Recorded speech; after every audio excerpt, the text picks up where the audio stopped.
Secretary of State Marco Rubio is in Hungary this morning as he wraps up his visit to Europe. Today he meets with Hungarian Prime Minister Viktor Orbán just days after Rubio sought to reassure European partners at the Munich Security Conference. We want Europe to be strong. We believe that Europe must survive. Because for us Americans, our home may be in the Western Hemisphere, but we will always be a child of Europe. CBS News foreign correspondent Ramy Inocencio joins us from London with more on this. Ramy, good morning. We've been talking for months about the NATO alliance and its strength or relative weakness. How has Secretary Rubio's visit and his address been received?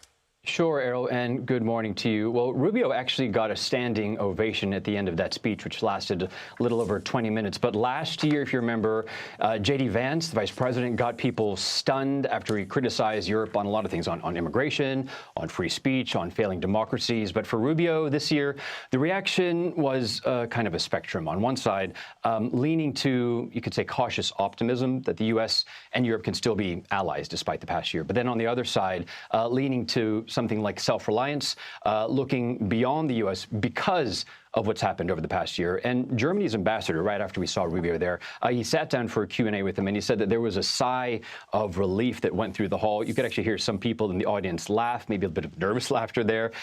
President Ursula von der Leyen of the European Commission said that she was reassured, but she also said that Europe is working towards making itself stronger. And this is the pivot here, because we also heard from Prime Minister Starmer of the UK calling for closer British defense ties with Europe. And over the weekend, he said that he would deploy an aircraft carrier strike group up to the Arctic this year. President Macron of France also pushed European security, and he called on Europeans emotionally. He said, be proud of who you are. And it is this tone, Errol, that appears to be the stronger sentiment of the two. Europe stronger, Europe more united, Europe also less reliant on the United States. And Ramy, this is also set to be a busy week for U.S. diplomats. There's talks on Iran, talks on Ukraine expected to be coming up. What more can you tell us about that? Yeah, it's actually going to be a busy next day or two for Steve Witkoff and Jared Kushner, envoys for President Trump, because they're going to be in Geneva for talks, direct talks for Ukraine, and then indirect talks for Iran. So for Ukraine, tomorrow, this kicks off the third round of trilateral talks. We saw Ukraine's lead negotiator, Rustem Umerov, leave Ukraine overnight by land.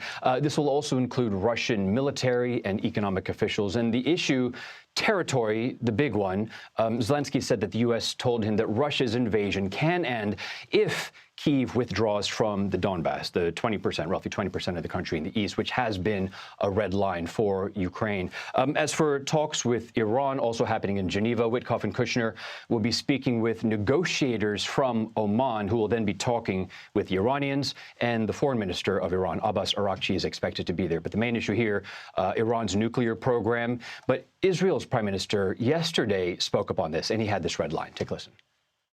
There shall be no enrichment capability, not stopping the enrichment process, but dismantle the equipment and the infrastructure that allows you to enrich in the first place. And CBS News has learned that President Trump told Netanyahu 2 months ago, Errol, that he would support Israeli strikes on Iran's ballistic missile program if a deal could not be reached. All right, important things to follow there. Ramy, thanks so much.